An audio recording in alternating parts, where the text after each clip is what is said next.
My parents ignored my urgent calls from the hospital because my sister was having a meltdown over paint colors. So I had my lawyer visit me in the ICU, and when they finally graced me with their presence, they discovered the true cost of their neglect.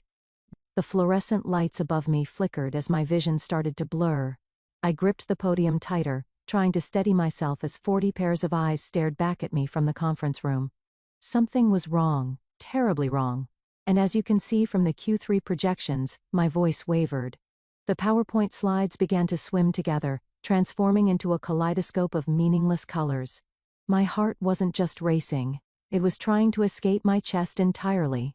I'm Sophia, and I was dying in the middle of the most important presentation of my career. Miss Wells, are you all right? Someone asked from the back row. I opened my mouth to respond, but nothing came out. The room tilted sideways, and suddenly I was watching the ceiling panels spin above me as my body crumpled to the floor. Voices erupted around me. Call 911. Is she breathing? Clear the room. My assistant Sarah's face appeared above me, her mascara already starting to run. Sophia, stay with us. The ambulance is coming. I tried to reach for my phone, but my arms felt like lead. Call my parents, I managed to whisper before everything went dark. The next thing I remember was the cold. So much cold.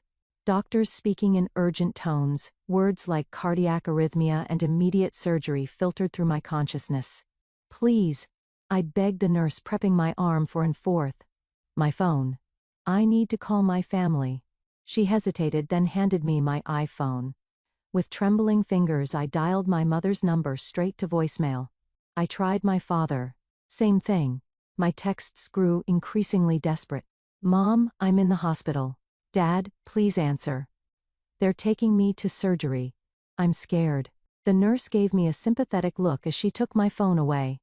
We need to go now, honey. I'm sure they'll be here when you wake up. They weren't. I came to in the ICU hours later, groggy and alone. The steady beep of monitors created a soundtrack to my isolation. Sarah had left a note saying she'd be back in the morning, but hospital policy only allowed immediate family after hours. Immediate family, what a joke. At 3 a.m., a night nurse came to check my vitals. She had kind eyes and a gentle touch as she adjusted my fourth. Your mother left a voicemail earlier, she said, reaching for my phone. Would you like to hear it? I nodded, hope briefly flickering in my chest. Hi, sweetie. We got your messages, but we can't come right now. Hazel is having an absolute crisis over the color they painted her new apartment. She's inconsolable. You know how she gets. We'll try to stop by tomorrow if she's feeling better. Love you. The nurse's face said it all. I turned away, hot tears sliding down my cheeks. Would you like me to call someone else for you? She asked softly. A memory flashed through my mind. Last Christmas, when I'd written a check for $50,000 to cover Hazel's credit card debt, Mom had barely looked up from helping Hazel arrange her new designer handbag collection. Thanks, Sophie. You're such a good sister. Good sister. Good daughter. Good ATM. I wiped my eyes and looked at the nurse. Actually, yes. Could you hand me my phone? I need to call my lawyer. She passed me the phone, concern evident in her expression. My hands were steady now as I scrolled through my contacts and pressed call. Derek, it's Sophia. I know it's late, but I need you. Bring the papers, all of them. Yes, I'm sure. I'm in the ICU at Mount Sinai. I paused, listening to his response. No. My family isn't here. That's exactly why I'm calling. After hanging up, I stared at the ceiling, my heart monitor beeping in rhythm with my resolve. I'd almost died today, and my sister's paint color crisis had taken precedence. 20 years of similar moments crashed over me like a wave. Hazel's tantrums at my college graduation, my parents missing my company's launch party because Hazel had a bad date, the countless times I'd cleaned up her messes, while my own achievements collected dust. My phone buzzed, a notification from Instagram. Hazel had just posted a selfie with our parents, all three of them huddled around paint swatches. The caption read, "Worst day ever. Thank God for family support. Shiro blessed. Shirod family. Shirod crisis." I clicked off my phone and closed my eyes, feeling something hard and cold crystallize in my chest. It wasn't my heart this time. It was determination. Tomorrow, Derek would help me start dismantling everything I'd built for them. And for the first time in my life, I wouldn't feel guilty about it. Derek arrived at 9 at sharp, his leather briefcase bulging with documents. He took one look at me, hooked up to monitors and still pale from surgery, and his professional demeanor cracked. Jesus, Sophia, you look like hell. Thanks. Always knew I could count on you for honesty. I managed a weak smile. Did you bring everything? He pulled up a chair and started laying out papers on my bedside table. Everything you asked for, but are you sure about this? It's aggressive. My heart literally stopped yesterday. And my family was too busy picking paint swatches to care. I'd say aggressive is exactly what this situation calls for. Derek nodded, his jaw tightening. We'd been friends since college, and he'd witnessed plenty of my family's behavior over the years. All right, let's start with the will changes. For the next hour, we methodically worked through the documents. My signature grew steadier with each page, like my hand knew this was right, even if my heart ached. So that's your parents removed as beneficiaries, Derek said, shuffling papers. Next is revoking their access to your accounts, the ones you've been using to support Hazel's lifestyle. A memory surfaced last summer, standing in my parents' kitchen, holding Hazel's latest credit card statement. It's only $70,000 this time, Mom had said, not looking up from her magazine. You know how hard things have been for her since that breakup. Do it, I told Derek. All of it. He pulled out another stack of papers. And the vacation house? List it. Today, if possible. Your parents spend every summer there. Not anymore. My phone buzzed. A text from Mom. Hazel picked the perfect shade of sage. Crisis averted. How are you feeling, sweetie? I showed it to Derek, who let out a low whistle. That's something else. Watch this, I said, opening the family group chat. My fingers flew across the keyboard. Still in ICU after emergency heart surgery? Thanks for asking. Glad Hazel's walls are sage instead of seafoam. Definitely worth missing your daughter's near-death experience. For Derek raised an eyebrow. Poking the bear? More like waking it up. They've been hibernating in their bubble of denial for too long. My phone immediately erupted with notifications. Mom, don't be dramatic, Sophie. The doctor said you're stable. Dad, we'll visit soon, princess. Hazel. OMG. Why are you trying to make my apartment crisis about you? I turned my phone face down. Keep going with the papers, Derek. By noon, we drafted everything needed to legally separate my finances from my family's parasitic attachment. Derek was packing up when my friend Camilla burst in, carrying real coffee and looking murderous. I just saw Hazel's Instagram story, she announced, handing me the coffee. She's doing a full home renovation reveal, tagged at Keeler Blessed Charler New Beginnings, family support, not a single mention that her sister almost died yesterday. Of course not, I said, taking a sip. That would require acknowledging someone else's existence. I've got the papers ready to file, Derek said, standing. But I'll hold them until tomorrow. Give you time to think it through. I shook my head. File them now. I've had 38 years to think it through. After they left, I scrolled through my phone. Hazel had posted again, a boomerang of her twirling in her newly painted living room. Mom and Dad were in the background, applauding. The caption read, "Sometimes it takes a village. So grateful for parents who drop everything to help in a crisis. Blessed inkjet paint day, chic family first." My fingers hovered over the comment button. Instead, I opened my email and composed a message to my entire contact list. Dear friends and colleagues, I'm currently in the ICU at Mount Sinai following emergency heart surgery. While I'm stable now, it was a close call. I'm sharing this not for sympathy but for transparency about why I'll be out of office for a while. I'm also sharing because yesterday, I learned something valuable about family. Sometimes the ones who should be there aren't, and sometimes that's the wake-up call you need. Best, Sophia. I hit send, then turned off my phone. Let them deal with the fallout of their choices being made public. I was done covering for them. A nurse came in to check my vitals, glancing at the papers Derek had left behind. Big decisions today? Life-changing ones, I replied. Your heart rate's much stronger, she noted, checking the monitor. I looked out the window at the Manhattan skyline, feeling lighter than I had in years. Yeah, I said. I think it finally remembered how to beat for itself, instead of everyone else.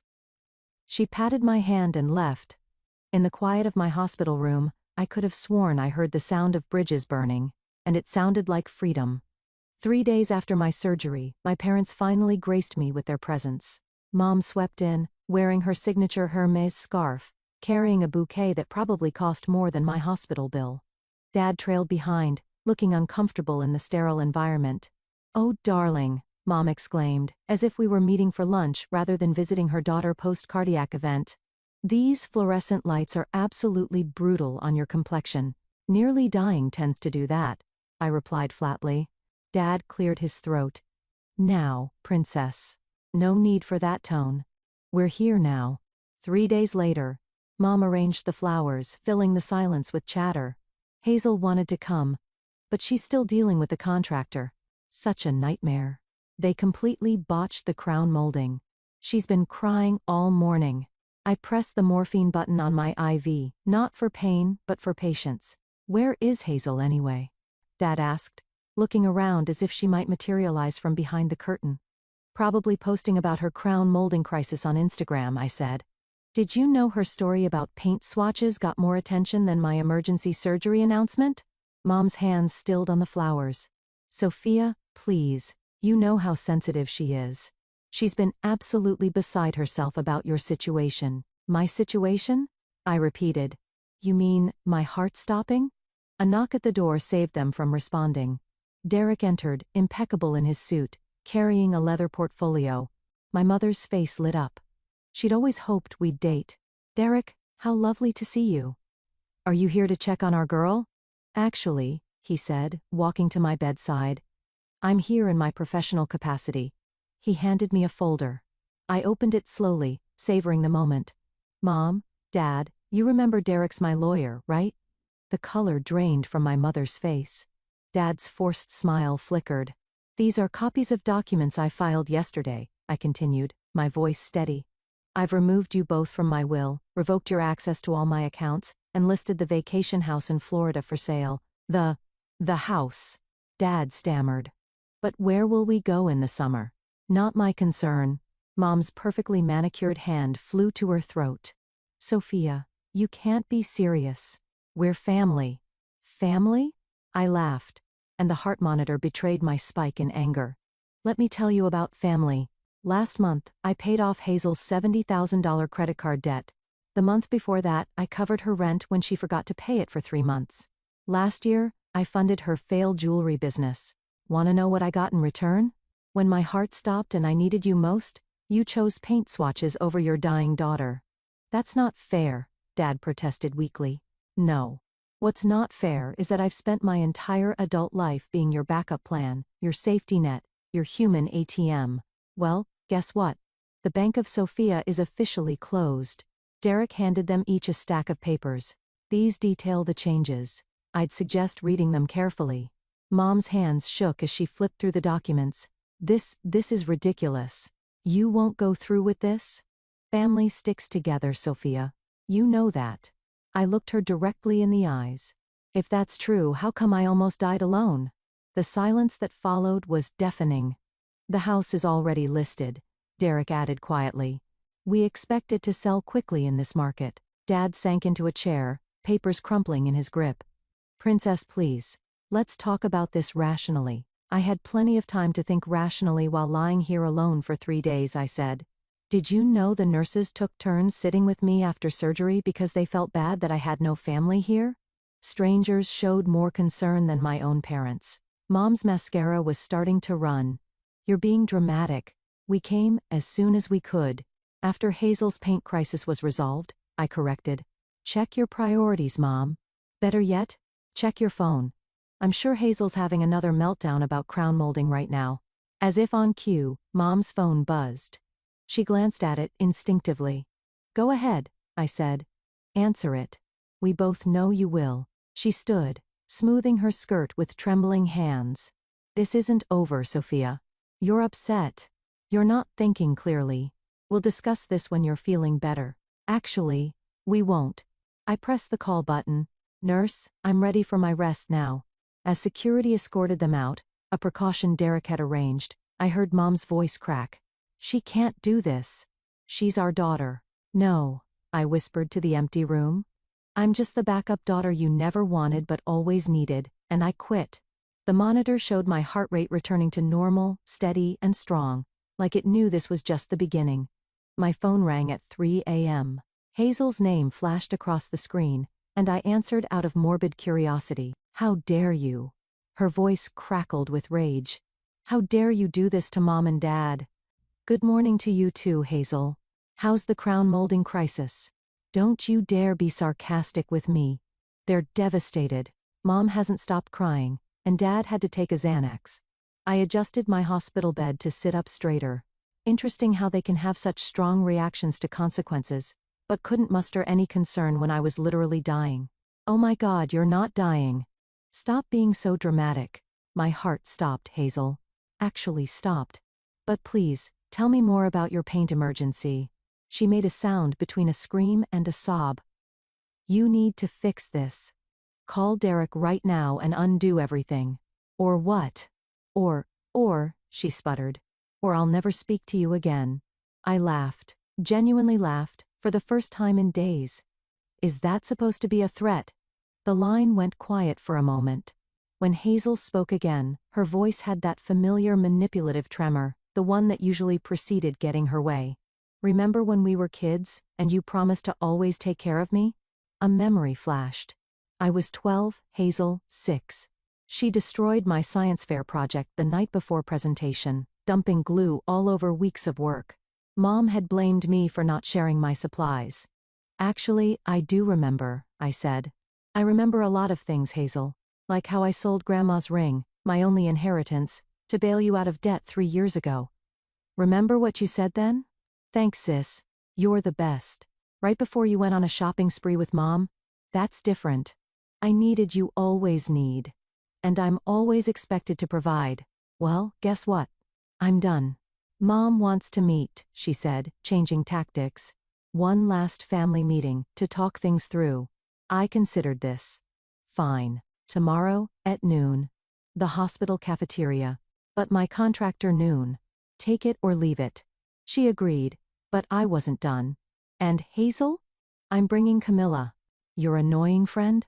Why? Because I'm done being outnumbered. The next day, Mom and Dad arrived first, looking like they hadn't slept. Hazel swept in 10 minutes late, wearing oversized sunglasses, and clutching an iced latte like it was life support. Camilla sat beside me, radiating protective energy. She'd known my family dynamics for years, and had always been my voice of reason. Sophia, Mom began, reaching across the table. Let's talk about this rationally. Rational? Camilla interjected. Like ignoring your daughter's emergency surgery? This is a family matter. Hazel snapped. Funny, I said. I was family when you needed your credit cards paid off. Dad raised his hands placatingly. Princess, we understand you're hurt. But this revenge, it's beneath you. Revenge? I leaned forward. This isn't revenge, Dad. This is boundaries. This is me finally saying no. You're being selfish. Hazel slammed her latte down. Do you know what this is doing to me? My anxiety is through the roof. My followers can tell something's wrong. Camilla snorted. Your sister almost died and you're worried about your Instagram aesthetic? Stay out of this. Hazel whirled on Camilla. This is your fault. You've always tried to turn her against us. No, I cut in. You did that all by yourselves. Mom started crying, her practice tears right on schedule. We can fix this, sweetie. Just call Derek. Stop. My voice was steel. The house is already in escrow. The accounts are closed. It's done. Hazel stood up so fast her chair toppled backward. You ungrateful bitch! She grabbed her latte and threw it at Camilla, who barely dodged the cup. The cafeteria went silent. Security approached quickly.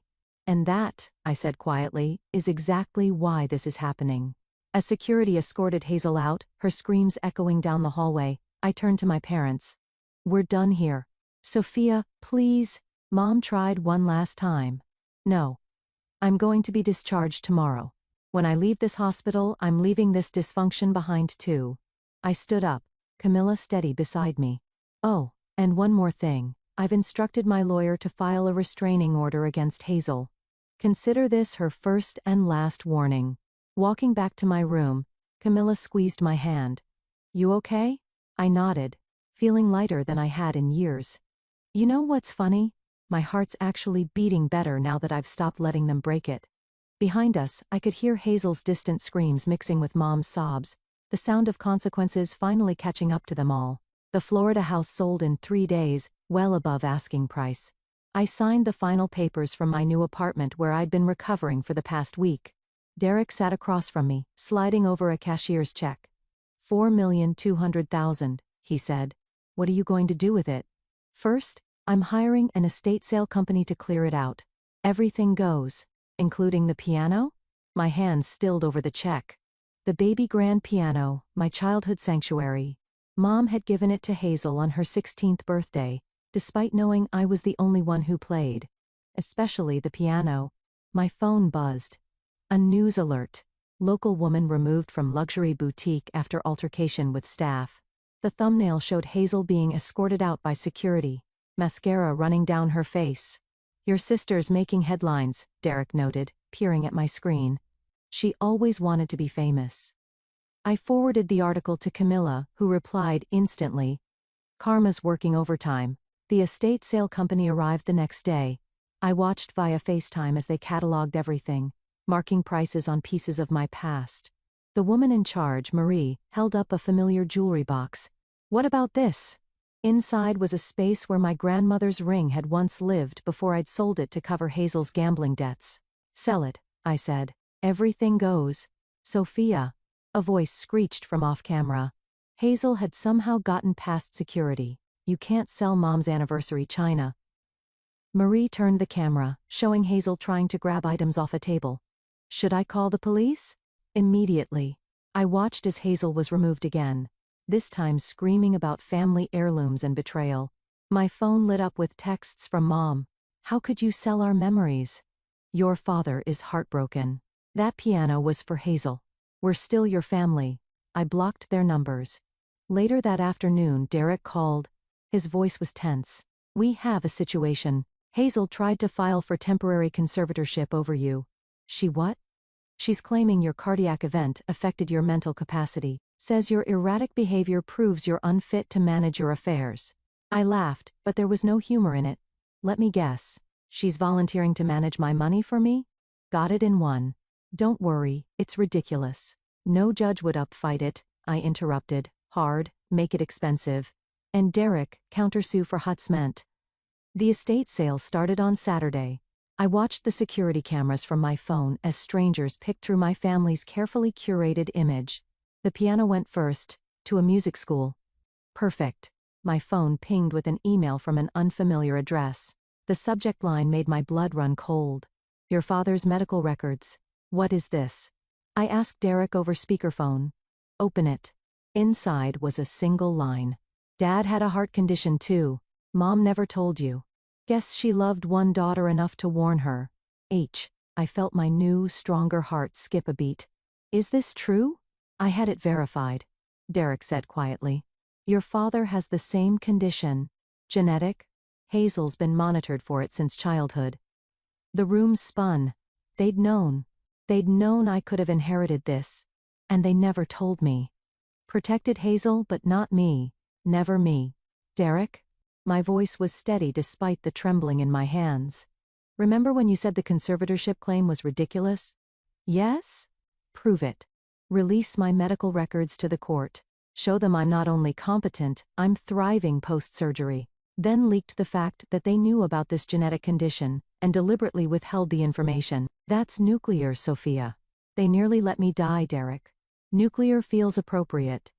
As we hung up, another notification popped up, a certified letter from Hazel's lawyer. I opened the attachment, expecting more threats. Instead, I found myself staring at a photo, me at 12, standing protectively beside 6-year-old Hazel. On the back, in my mother's handwriting, my girls, forever inseparable. Below it, Hazel had written, remember who you're supposed to be, my protector. My sister. Don't make me destroy you.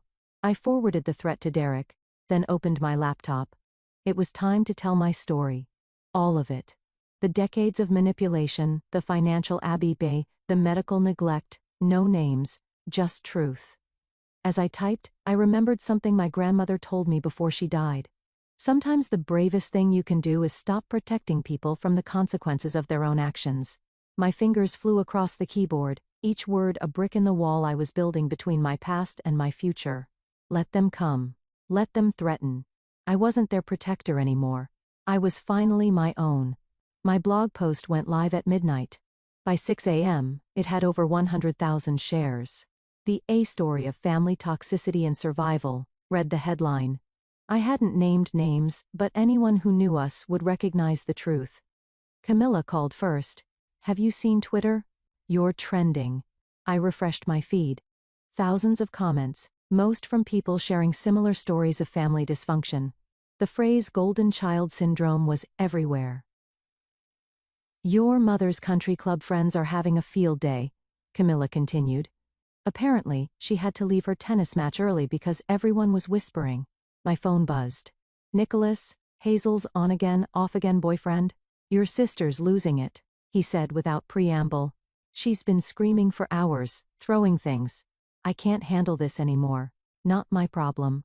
She says you're lying about everything, that you're just jealous of her." I laughed. "Ask her about Dad's heart condition. Ask her why they never told me I could die from the same thing that almost killed me last month." Silence. Then, they knew? Since we were kids, Hazel got tested. I didn't even know it ran in the family. Jesus Christ, he exhaled heavily. "I'm done. Tell Derek I'll testify about her behavior if he needs me to." By noon, the story had made local news. Prominent Families' Dirty Laundry aired a tale of medical neglect and financial abiche. They didn't use our names, but they didn't need to. Dad's phone call came next. "Princess, please. They're asking me to step down from the country club board." Tragic. Almost as tragic as not telling your daughter she had a potentially fatal heart condition. "We were trying to protect you from worry." No. You were trying to protect Hazel from responsibility as usual. Your mother's devastated. "Our friends are finally seeing who you really are." Derek called with updates. Hazel's conservatorship attempt was thrown out. The judge actually laughed. "But there's more. She sent a cease and desist letter claiming your blog post caused her irreparable trauma." Perfect. Counter with the medical records. Already did. Her lawyer withdrew the letter in under an hour. I was reviewing transfer paperwork for my assets when my email pinged. A message from Nicholas. "Thought you should see this. She doesn't know I recorded it." The attached video showed Hazel in her apartment, raging at our parents. "Fix this. Make her stop. I can't take people looking at me like this. Do something." Mom's voice. "Darling, we're trying, but try harder. I'm the one who matters. I'm your real daughter." The video cut off. I forwarded it to Derek with one word: leverage. My phone lit up with a text from an unknown number, a photo of my grandmother's ring, the one I'd sold to help Hazel. "Missing something." The text read, "Who is this?" I typed back, "Someone who bought it from the pawn shop. Want it back? Meet me." I blocked the number and called Derek. "They're getting desperate." "Good," he said. "Because I just filed the hot testament suit." And, "Sophia, the ring thing? That was amateur hour. I bought your grandmother's ring back months ago. It's in my safe." Tears pricked my eyes. "You did? Of course. I knew you'd want it back someday." That evening, my blog post hit national news. My inbox flooded with interview requests. Dr. Phil's producers called twice. Then came Mom's voicemail. She was crying, screaming, apologizing, all in the same breath. "Please, sweetie, we can fix this. Tell everyone you were confused. Say you made it up. We're your family." I played it for Camilla over wine. "Wow," she said. "She actually sounds sincere." She's not. Listen carefully. She's not saying she's sorry for what they did. She's sorry they got caught. My phone buzzed again. A news alert. Local socialite has public meltdown at charity gala. The photo showed Hazel being escorted out again. "Your sister's really committing to this spiral," Camilla observed. "She's never faced consequences before. She doesn't know how." I opened my laptop and began typing again. Not another blog post. This time, it was an email to my realtor. Subject line, looking for properties in California. Running away? Camilla asked, reading over my shoulder. No, I replied, thinking of the grandmother's ring waiting in Derek's safe, running toward something better. As if on cue, Mom's number flashed on my phone. For the first time in my life, I didn't feel the urge to answer. Some bridges aren't meant to be repaired. Some fires need to burn until there's nothing left but truth in the ashes. The family home looked smaller than I remembered. I stood in the driveway, keys in hand, staring at the colonial facade that had housed so many carefully curated lies. Want me to go in first? Camilla asked from beside me. No. I need to do this. I'd come to collect the last of my belongings before the move to California. Derek had arranged for police presence, just in case, but the cruiser parked discreetly down the street still felt surreal. The front door opened before I could use my key. Mom stood there looking oddly diminished without her usual perfect makeup. You brought security? Her voice cracked. I brought witnesses, I corrected, nodding toward Camilla and the police officer now walking up the drive. Dad appeared behind her. Princess? This is unnecessary. After Hazel's latest stunt, I'd say it's very necessary. They stepped aside, letting us enter. The house smelled of desperation in Chanel No. 5. Mom's stress cleaning signature. I'm here for my things, I said, heading toward the stairs. Just my childhood photos and some documents. Wait, Mom called out. There's something you need to know first. I turned, watching her twist her wedding ring, her tell for incoming manipulation. You should sit down for this. I'll stand. She exchanged looks with Dad, who nodded slightly. It's about your adoption. The word hung in the air like smoke. Camilla grabbed my arm, steadying me. My what? You're not. Mom's voice wavered. You're technically your Aunt Sarah's daughter. When she died, we took you in. You were only 2. We never told you because we wanted you to feel like real family. The room tilted. Aunt Sarah, Mom's sister who died in a car accident, my mother, my actual mother. Dad stepped forward. We loved you like our own. Stop. My voice was ice. You loved me like your own? You let me believe I was your biological child while withholding life-saving medical information because it wasn't actually genetic for me? You prioritized your biological daughter while I paid her bills, cleaned her messes, and nearly died alone? We didn't want you to feel different, Mom protested. Different? I laughed, the sound harsh even to my own ears. You mean like how you treated me differently my entire life? Heavy footsteps on the stairs announced Hazel's arrival. Oh, good. She finally knows she's not really my sister. I'm not? I turned to her. Then I guess I'm not really responsible for you anymore. All those years of guilt, of obligation, they never belonged to me, did they? You ungrateful. Hazel started, but Mom cut her off. We gave you everything, Mom cried. A home, an education, opportunities. No, I interrupted. I earned those things, every single one of them, while you were busy coddling your real daughter. I walked to the stairs, pushing past Hazel. In my old room, I found the box I'd come for: photos, documents, memories. At the bottom, wrapped in tissue paper, was a small frame. Inside was the last photo taken of Aunt Sarah, my real mother, holding me as a baby. Downstairs, chaos erupted. Hazel was screaming about inheritance rights, Mom was sobbing about family loyalty, and Dad was trying to talk over everyone about reasonable discussions. I descended the stairs with my box, the police officer moving closer. That's my baby photo album, Hazel shrieked, lunging for my box. The officer stepped between us. Actually, I said calmly, these are Aunt Sarah's photos, my mother's photos. I'm taking what's mine, and leaving what never was. You can't just walk away from this family. Mom grabbed my arm. I shook her off. I'm not walking away from my family. I'm walking away from people who kept me around as a convenient backup plan. There's a difference. We'll sue, Hazel screamed. We'll take everything. Go ahead. I reached the door. But remember, I have proof of financial fraud, medical neglect, and now proof that you knowingly withheld my adoption status while using it against me. Want to see how that plays in court? Silence fell. I turned to them one last time. You know what's funny? You kept this secret thinking it would make me feel less like family. But knowing the truth, it finally sets me free. I'm not your backup daughter. I'm not your ATM. I'm Sarah's daughter, and I'm done carrying your burdens. Camilla opened the door, sunlight streaming in. Behind me, I heard Mom collapse into tears, Dad's futile attempts at comfort, Hazel's incoherent rage. But, ahead of me, nothing but open road and possibility. Ready? Camilla asked. I clutched my box of real memories, feeling lighter than ever. Ready?